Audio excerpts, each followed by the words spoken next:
Well, hey y'all, what is up, everyone? This is our first video on the new channel. Yeah. My name's Ryan. And I'm Cora. And this is our channel that we're starting called Exodus Outdoors. Basically, we made this channel to upload archery content, anything about archery really. Some specifics, it'll be hunting. We hunt whitetail, turkey, hogs, mule deer, elk hunts in the future. Have some of those lined up. We just got the video camera, so we're gonna take y'all along with us. We also shoot ASA 3D tournaments here in Texas, sometimes out of state. So we have been shooting those. I've been shooting since I was about 12 years old. My dad, he bow hunted, pretty much that's all, it was just bow hunter. He taught me the ways growing up. I just got into 3D a year ago, still haven't got super into it yet, but starting to. My current hunting setup is this 2020 Expedition MX16 set at 78 pounds. I just got this bow at the end of February, so I've yet to kill anything with it, but hopefully that'll change very soon. But that is my hunting setup. My target setup's a little different. We'll go over that sometime later. So I've been shooting a bow since I was 4 years old. My dad got me my first bow. I loved it. I was probably shooting everything that I was and wasn't allowed to. My mom and dad grew up shooting their bows. My mom actually shot her bow first and got my dad into it. And now basically my whole family bow hunts. And that's primarily what we do at our property out by Abilene. So I've been shooting ASA archery tournaments since I was probably about 16 years old, and I first had just a youth bear bow, and now my husband has got me this Elite Spirit women's bow, which I love. The draw is so much nicer and smoother, and I feel like I can just stay back longer. I think I'm pulling about 43 pounds right now, I would say, and so I shot a pretty nice coal buck last year with it and some hogs. This is also my Texas ASA archery bow, and I love it. I feel like it holds pretty steady too. I shoot the women's 100 class, and hopefully, fingers crossed, I can maybe get shooter of the year in that, but time will tell. So here's a quick video. We went on a turkey hunt last week, spring turkey hunt in Johnson City on about 1,500 acres. We'll roll that clip real quick, just a short clip of how everything went, and so you can kind of see what our channel is going to look like, and then we'll talk to y'all more about it after the video. Hope you enjoy.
Where are they?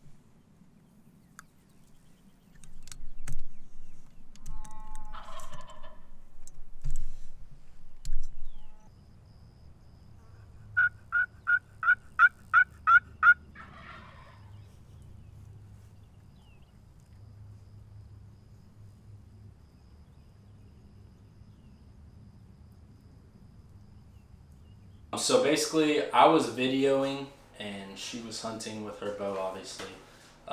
We were not using a blind.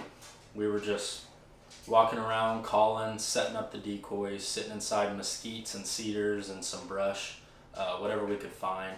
So it made it a little more challenging. As you can see, we weren't able to harvest a turkey, but we were very close. Yes. From what we were working with, we were very close. So Cora's going to explain a little more about that. So the closest we got, we were kind of caught off guard. The first couple days we got there, we heard a lot of gobblers, and I think they were already set up with some hens because they didn't sound like they wanted to come in. We would run towards them a little closer, but they never would come out of the woods. We had our decoy set up already, we'd be closer, and they never came out.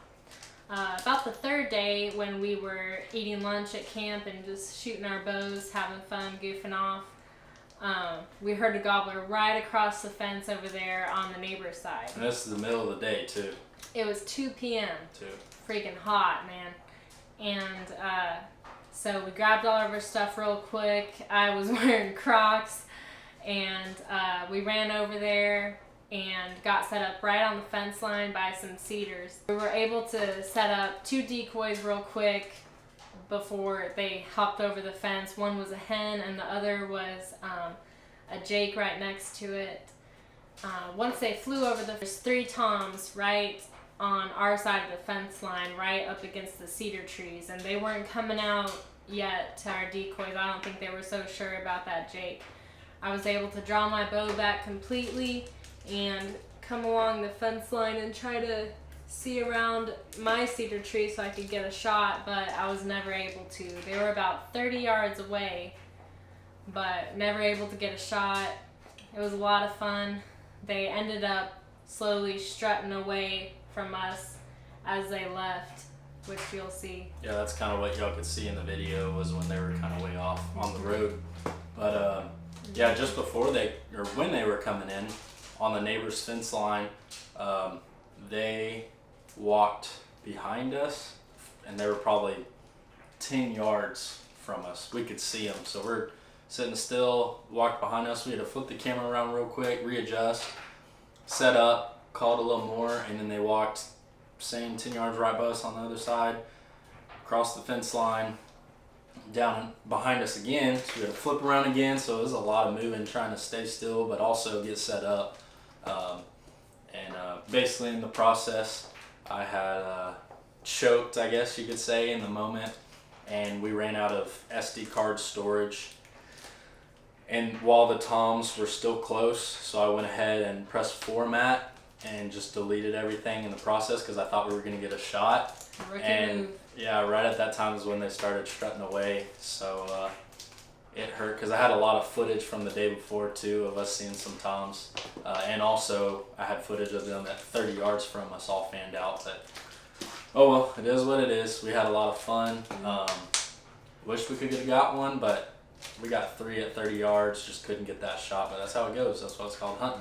And we have more hunts coming up this next week for turkey, so we'll see what we can get. Yep. Thank y'all so much for joining in and watching. Be on the lookout for more new content coming very soon. Make sure to like and subscribe to this page. Thanks so much for spending some time with us, and we'll see you later this week. Have a great day. Bye.